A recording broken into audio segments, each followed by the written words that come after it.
Ladies, chika, seryoso?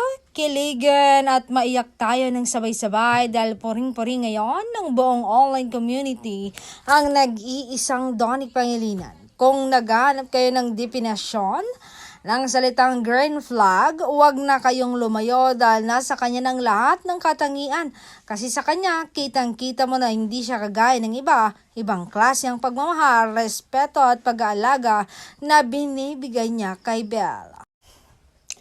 Mula sa pagiging present sa lahat ng milestone ng pamilya hanggang sa simpleng pag-asikaso sa kanila sa likod ng kamera, pinatunayan ni Donnie na ang tunay na lalaki handang ibigay ang buong mundo para lang masigurado ang ligtas at masaya ang kanyang partner.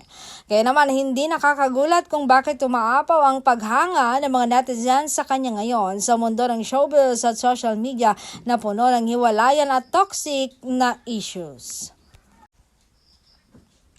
Kaya naman, hindi nakakagulat kung bakit umaapaw ang paghanga ng mga netizens sa kanya ngayon. Sa mundo ng showbiz at social media na puno ng hiwalayan at toxic na issues, si Donnie ang nagsisilbing breather at ehemplo ng isang totoong partner. Walang halong paimbabaw o kaplastikan, natural kung paano niya ituring na reyna si Belle. Ang ganitong uri ng dedikasyon ang nagbibigay inspirasyon sa milyong-milyong Pilipino na maging mas mabuting kapareha na nagpapatunay na baliwala ang rurok ng tagumpay o kasikatan kung hindi mo naman kasamang umuunlad at sumasaya ang sarili mong pamilya at ang iyong minamahal na partner.